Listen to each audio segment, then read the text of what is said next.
Sa gitna ng matraffic na sitwasyon, nag-aaway sina Emil at ang kanyang ama na si Francois dahil ayaw ni Emil na mahuli sila dahil sa kanya.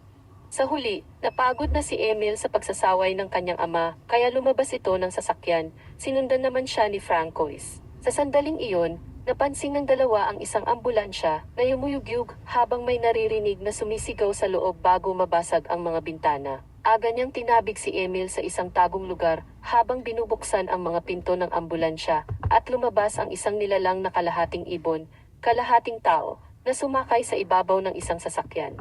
Agad na dumarating ang mga tauhan ng seguridad upang muling hulihin ang mutant na lumalaban at sumisigaw sa kanila, nagpapatakbo ng takot sa lahat sa daan. Nakakagawa ang mutant na ilayo ang mga tauhan sa kanya at pagkatapos ay tumakbo palayo. Makaraan ng ilang sandali, dumating si Emil at Franco sa ospital upang makita ang doktor na nag-iingat kay Lana, ina ni Emil, na unti-unting nagiging hayo. Napagtanto nila na nitong nakaraang 2 taon, maraming tao sa buong bansa ang biglang nagsimulang magmutate patungo sa mas hayop na anyo at kadalasan ay lumalabas ang kanilang madugong ugali. Kumikilos ang mga otoridad upang sila'y mahuli at itago sa espesyalisadong institusyon, kung saan pinananatili ang mga mutants na mahinahon gamit ang sedatives habang iniugnay sa pag-aaral, na umaasa na makakahanap ng lunas. Takot ang karamihan sa mga tao sa mga mutants at gusto silang itago. Ayaw ni Emil makita ang kanyang ina dahil natatakot siya dito mula ng aksidenteng kalmutin nito ang kanyang mukha,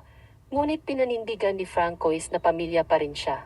Pinapaliwanag ng doktor na nagbukas ng bagong mas advanced na sentro sa Timog at doon dapat ilipat si Lana, na agad pumayag si Francois. Nais niyang lumipat roon kasama si Emil upang magsimula sila ng panibagong buhay, malayo sa mga taong nakakakilala kay Lana. Nang pumasok sila sa silid ni Lana, napansin ni Emil ang mga gasgas sa mga pader, kaya hindi siya gaanong lumapit.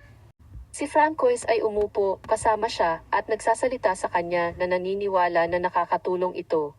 Ngunit hindi naman naniniwala si Emil na naiintindihan niya ang anumang kanilang sinasabi.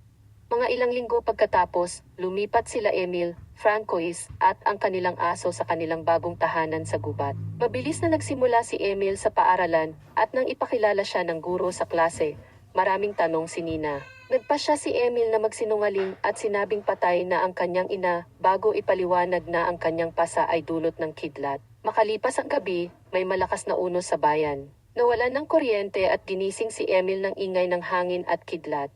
Pumunta siya sa bintana at nagulat sa isang nilalang na nakatingin sa bahay. Ngunit agad nawala ito nang ibalik ni Francois ang kuryente. Kinabukasan, tumanggap sila ng emergency call at nagmadaling pumunta sa lokal na lawa kung saan nakakudkod na ng lugar ang mga pulis at bombero. Natuklasan na ang unos ang dahilan kaya nalabas sa daan ang isang ambulansya, at ito'y bumagsak sa lawa, at nang makita nila na may isang pulis na kumuha ng katawan ng nilalang, natakot si Francois ng lubos. Ito'y ambulansya na nagtransport sa lahat ng mutants papunta sa bagong sentro, at ngayon, kalahati sa kanila ay patay na habang ang iba ay nakatakas. Hinawakan ng mga pulis si Francois na desperadong sumisigaw para sa kanyang asawa, ngunit pinaniniwalaan siya ni Officer Julia na wala pa silang natagpo ang katawan ni Lana kaya't maaari siyang nasaan sa gubat. Pagbalik nila sa bahay, sinimula ni Francois na maglagay ng ilan sa kanilang mga damit sa mga puno sa paligid ng bahay, umaasa na ang amoy ang magdadala kay Lana sa kanila. Kinabukasan, habang nagkaklase, pinapapunta ng guro sa eskwela ang klase upang maglaro ng tug of war, at kaagad na natumba ang buong koponan ni Emil maliban sa kanya. Kahanga-hanga na kayang-kaya niya ang mag-isa na gumapang sapat na mahaba para makibalik ang kanyang mga kasama at manalo sa laban. Pagkatapos nito, napabilib ang lahat sa lakas ni Emil at inimbita siya sa isang party. Gayunpaman, abala si Emil sa pagsusuri ng kanyang mga daliri at nagmamadali pa uwi, kung saan gumamit siya ng tweezers upang bunutin ang isang bagay mula sa ilalim ng kanyang mga kuko, habang sumisigaw sa sakit. Siya'y nagulat sa pagkatuklas na mayroon siyang mga maliit na kuko. Ibig sabihin slowly nang nagmumutet din siya. Pagkatapos ay sinuri niya ang kanyang likod sa salamin, at napansin na unti-unting nagbabago ang hugis ng kanyang kolumna. Galit na galit, itinapon niya ang mga bagay-bagay sa banyo bago siya maligo upang hugasan ang kahihiyan. Sumama sa kanya ang kanyang aso sa paliguan upang pasayahin siya. Samantala, si Francois ay pumunta sa koreo, at nakasagupa si Julia, na nagpabatid sa kanya na hindi na sila naghahanap dahil pangako ng gobyerno na magpapadala ng militar. Bigla silang narinig ang may mga sigaw dahil nakita ng mga customer ang isang mutant. Iniutos ni Julia sa kanyang mga kasama na evakuahan ang lahat. Ngunit hinanap ni Francois ang mutant upang suriin kung sila na ito. Sa pagtatapos, ang nilalang ay isang squid mutant na gustong kumain ng isda, at nang kanyang malaman na nahuli siya, itinapon niya ang isang kahon ng hipon sa kanila bago tumakas. Siya ay patuloy na nagtatapon ng mga hindi kanais-nais na pagkain kay Julia habang hinahabol siya. Ngunit hindi sapat ito para pigilan ang isang nakatraining na opisyal, kaya't isinadsad ni Julia ang kanyang sarili upang huliin siya. Nagtingin si Francois sa ilalim ng ilang display ng grocery at nakakita ng isa pang mutante na tila labis na takot. Ngunit nagpasiya siyang huwag itong sabihin sa mga pulis. Sa sumunod na Biyernes, pumunta si Emil sa salo at nag-enjoy ng marami. Hinahangaan ng kanyang mga kaklase ang mga tabak na dala ng isang lalaki na magbibigay ng isang presentasyon sa nalalapit na Midsummer Festival. Nagsisimula ng pakiramdamang masama si Emil dahil sa alak at nahulog siya mula sa kanyang upuan. Ipinasa sa kanya ni Nina ang ilang gamot at hindi mapigilan ni Emil ang kanyang katawan na dumila sa kanyang kamay upang kunin ito na nagdulot sa iba na maging takot. Labis na nasiraan ng loob si Emil, kaya tumakas siya sa pamamagitan ng kagubatan, naririnig ang mga ingay na ginagawa ng iba pang mga mutante. Sa kinabukasan, nagising si Emil malapit sa lawa nang marinig ang ingay mula sa isang bangka na dumaraan. Nakita niya ang dugo sa kanyang bibig at kaagad itong lumuwa bago umalis, nakakita ng anti-mutant na graffiti sa kanyang pag-uwi. Sa kanyang tahanan, nagmadali siya sa banyo at iniluwa ang isang balahibo na nagpapagtanto sa kanya na kinain niya ang isang ibon kagabi. Pagkatapos, binaliwala ni na Francois at Emil ang mga hadlang na iniwan ng mga pulis at pumunta sa kagubatan upang hanapin si Lana. Tinanong ni Emil ang kanyang ama kung ano ang nararamdaman nito nang simulan ng magbago si Lana, at ipinaliwanag ni Francois na hindi siya natakot kailanman. Siya pa rin ang kanyang asawa, ngunit kaunti na lamang ang pagkakaiba. Sa pagdating ng dilim, patuloy nilang hanapin ang sasakyan, sumisigaw sa pamamagitan ng bintana habang tinutugtog ang paboritong kanta ni Lana ng malakas. Sila'y nauwi na lamang sa pagpapalipas ng gabi sa loob ng sasakyan, at sa umaga, napansin ni Emil na muli na namang nagbabago ang kanyang mga kuko. Biglang tumakas ang kanyang aso at sinusundan ito ni Emil upang matuklasan na mayroong isang bata na kameleon sa puno. Sa sandaling iyon, sinugod ni Bird man mula sa simula si Emil sa lupa at sinimulang bugbugin ito gamit ang kanyang mga pakpak habang sumasakit ang kanyang balikat dahilan para ito magdugo. Gayunpaman, namamahinga ang lalaki nang ititigil niya ang tingin sa mga mata ni Emil at maisip na isa rin siyang mutante. Ang nangingilid na sigaw ni Emil ang nagudyok kay Francois na tumakbo papunta sa kanyang anak. Hawak siya sa braso habang lumalayo sa Birdman. Kapag sila'y nasa sasakyan na muli, inihayag ni Francois na patungo sila sa ospital, ngunit tumutol si Emil dahil matutuklasan nila ang katotohanan. Ang kanilang pagtatalo ang nagtulak sa kanila upang halos magbanggaan sa isang kabayo, ngunit itinigil ni Francois ang sasakyan sa tamang oras at napansin nila na sila'y nasa reading school na. May mga pulis sa paligid at ipinaliwanag ni Julia ang isang pagsalakay ng mutant sa mga kabayo, kaya ginamit ni Francois ang pagkakataon upang humingi ng tulong. Isang sundalong nurse ang nagbigay kay Emil ng mga tahi na kailangan niya at pinaniwalaan ang kwento na kagat ng aso ang sa kanyang balikat. Nasa bahay na si Emil, tinanggal niya ang ilang tahi at sinimulan niyang dilaan ang tumutulong sugat. Sa isang lab class, napansin ni Emil na may suot na kuhol si Nina na katulad ng kanyang ibinuga at nahirapan, pero agad siyang binara ni Nina. Hindi siya makapag-focus dahil abala siya sa kakaibang ingay ng kanyang alagang ferrets. Sa bandang huli, napipikon si Emil at sumisigaw sa kanila, pinagtitigil. Pagkatapos ng klase, nahihirapan si Emil magbike dahil sa pagbabago ng kanyang katawan at sinubukan ni Nina na maging suportado, inanyayahan pa si Emil na magstay sa kanilang bahay. Habang naghahanda ng merienda, binuksan ni Emil ang ref at nakakita ng patay na ibon, kaya ipinaliwanag ni Nina na nakuha niya ito sa pintuan niya pagkatapos ng party at kinuha ang balahibo para sa kuhol. Natanto ni Emil na hindi niya ito kinain, iniwan niya ito para kay Nina bilang regalo. Iniingatan ni Nina ito dahil ibibigay niya ito bilang pagkain para sa mga mutants. Pagkatapos, si Emil ay pumunta sa lawa at humuli ng isda gamit ang kanyang mga kamay na nakita ng isang kapitbahay. Pagkatapos siya ay tumingin sa Birdman, na sinusubukang lumipad at patuloy na nahuhulog sa lupa ng paulit-ulit. Iniwan ni Emil ang isda para sa kanya, at natutunan na tinatawag niya ang kanyang sarili na Fix dahil hindi niya maalala ang kanyang tunay na pangalan. Nakakita ng mga sugat mula sa kanyang mga nabigong lipad, tinuro ni Emil ang mas ligtas na lugar para mag-practice at dinala si Fix sa lawa.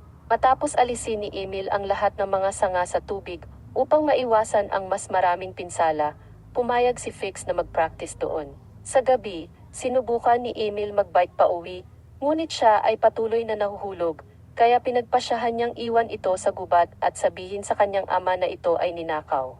Sa kasalukuyan sa bar na pinagtatrabahuhan ni Francois, natuklasan niya na gumawa ang may-ari ng anti-mutant shirts na nagpaparamdam ng kaba sa kanya.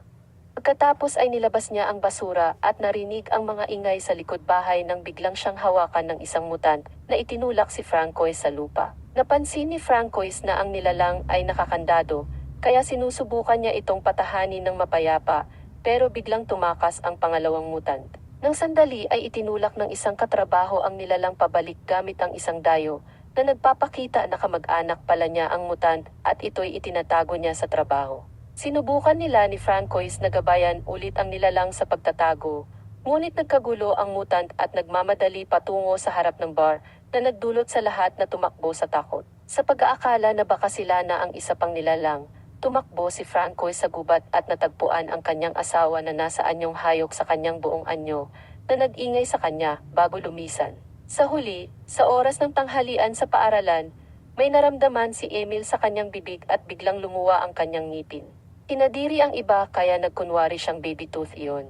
Sa hapon, binisita niya si Fix, na palaging nahuhulog sa tubig habang sinusubukan magturo. Pagkakahulog ni Fix, tiningnan ni Emil ang kanyang mga sugat at tinanggal ang panali sa kanyang mukha, at napagtanto na isang pangit na operasyon ang ginawa ng mga doktor upang alisin ang lumalaking tuka. Sa gabi, sumama si Julia kay Francois sa gubat upang tulungan siyang hanapin si Lana, at kinailangan nilang magtago tuwing may nakikita silang mobil ng pulis. Sa dulo, wala silang natagpuang nilalang, ngunit nagulantang si Francois nang makita ang bisikleta ni Emil. Pagbalik niya sa bahay, natuklasan ni Francois na nakabara ang lababo kaya tinanggal niya ang tubo upang linisin ito. Sa loob, natagpuan niya ang maraming buhok at mga kuko na nagpaganap sa kanya na nagbabago rin si Emil. Pag-uwi ni Emil, ipinakita sa kanya ni Francois ang mga kuko at ang bisikleta, ngunit itinanggi ito ni Emil.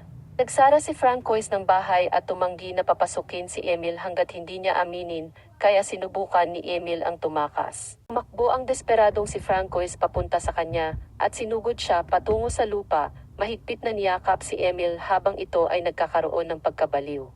Kinabukasan, diretsong kumain si Emil mula sa kanyang plato, sa halip na gumamit ng tinidor.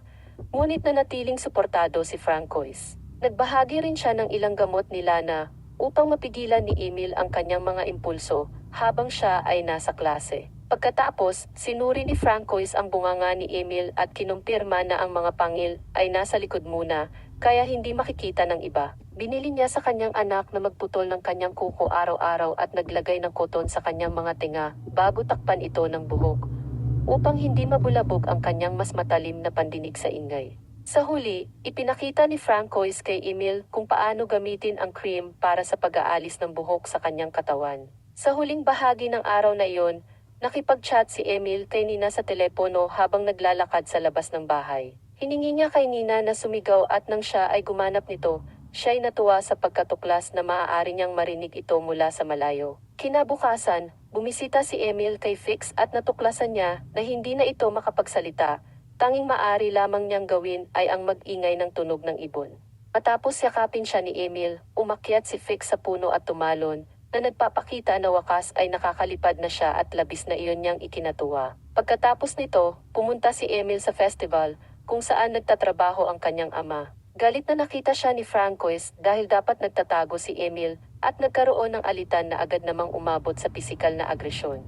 Magalit na sumakmal si Emil habang kagat sa balikat ng kanyang ama, hindi nagpapakawala hanggang sa bumaril sa kanya si Francois ng gunting. Labis na nasaktan at nalilito, lumayo si Emil at nasagi siya ni Nina, na inanyayahan siya na maglakad sa gitna ng mga maisan. Ang dalawang kabataang ito ay naghalikan at biglang nag-init ang mga bagay, kaya sila'y naghubad para magpakalat. Nang alisin ni Emil ang kanyang damit, natuklasan ni Nina ang balahibo at ang pagbabago sa kanyang likod.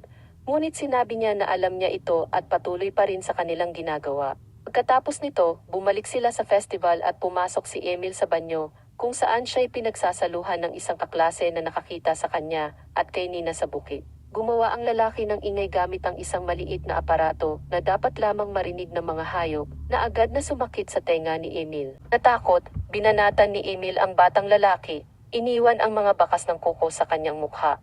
Agad na tumakbo si Emil upang magtago sa bukirin habang ibinabala ng batang lalaki sa lahat ng mga lokal na tao na nagdulot sa kanila na kunin ang kanilang mga armas at tawagan ang pulisya. Nang makita siya ng isang aso, pilit na itinakas ni Emil ito sa pamamagitan ng pag-uungol. Nakita ng dalawang lalaki ang pagtakas ng aso at binuksan nila ang apoy sa direksyon nito at nagsimulang magkaroon ng gulo. Sa pagtakbo ni Emil na sa kabilis-bilisan habang nagtataasan ng takbo ang isang grupo ng tao sa kanya at sa sandaling may isang lalaki na handang barilin siya, biglang lumilipad si Fix at itinulak ang lalaki palayo. Pinatay ito gamit ang kanyang mga kuko. Pagkatapos lumipad si Fix sa kagubatan upang sundan siya si Emil. Sumunod din ang isang sasakyan ng pulisya sa kanila at tumawid si Emil sa lawa upang pigilan sila. Ngunit sa kabagutan, binuksan ng mga nababahalang lalaki ang apoy mula sa kabilang pampang at malungkot na tinamaan si Fix. Agad na dumali si Emil sa tabi ng kanyang kaibigan at umiyak habang si Fix ay namatay sa kanyang mga bisig. Mga minuto mamaya, natagpuan ni na Francois at ng mga mangangaso ang katawan ni Fixes, ngunit walang makita na Emil. Samantala sa bayan, may isang malaking mutante na silang sa paligid, habang ang mga truck ng hukbo ay patungo sa kagubatan. Sa sumunod na araw, nagtago si Emil sa kagubatan anumang prutas na kanyang makita. Sa gabi, umakyat siya sa puno at sumali sa chorus ng mga nilalang sa gabi sa pamamagitan ng kanyang pag-uunat. Sa sumunod na gabi, may dumating na bagyo sa lugar, kaya nagtago si Emil sa loob ng kuweba. Natakot siya nang papalapit sa kanya ang isang oso, hanggang sa ma-realize niyang ito ay kanyang ina. Binunggo nila ang kanilang noo bilang simbolo ng kanilang pag-ibig sa isa't isa bago umalis sila na nais na sundan ng kanyang anak. Sumunod si Emil at natuklasan ang maraming mutante na namumuhay ng magkasama ng payapa, kasama na ang batang babae Chameleon. Sa sandaling iyon, nakita niya ang mga ilaw na binaril sa kalangitan, na nangangahulugan na natagpuan sila ng hukbo. Si Emil at ang iba pang mga mutante ay nagtatangkang tumakbo at magtago, ngunit ginagamit ng mga sundalo ang masakit na tunog kaya ang mga nilalang ay hindi makagawa ng anumang bagay kundi mahulog sa lupa at masaktan at madakip. Ang tanging nakatakas ay ang babaeng paragapat na gumagamit ng panggagaya para magtago. Sa huli sa istasyon ng pulisya, tinulungan ni Francois si Emil na ideklara na lasing siya at nabaliw at napunta sa gubat sa kasalanan. Gayunpaman, nang kailangan ng pirmahan ni Emil ang mga papeles ng paglaya, hindi niya mahawakan ang pluma at nasira ang papel. Nang bigyan siya ng bago ng pulis, hindi napigilan ni Emil ang magisi sa kanya, kaya agad na itinulak ni Francois ang pulis upang itumba ito bago pa man siya makapagbigay ng abiso. Tumama ang ulo ng pulis sa sahig at nawalan ito ng malay habang nilalagdaan ni Francois ang dokumento. Pagkatapos ay agad itong ipinakita sa receptionist at matagumpay na umalis kasama si Emil. Pagkatapos ay sumakay sila sa kotse upang umalis sa bayan. Nang mauna silang habulin ng pulis, nangako si Francois kay Emil na hindi siya dadalhin sa anumang institusyon at magmaneho ng mabilis hanggat maaari. Dumaan sila sa bakod upang makarating sa gubat. Pagkatapos ay sinabi ni Francois sa kanyang anak na tumakbo at ginawa ito ni Emil habang sumisisigaw sa kaligayahan. Siguraduhin mag-subscribe at buksan ang mga notifikasyon upang makapanood ng higit pang mga video tulad nito.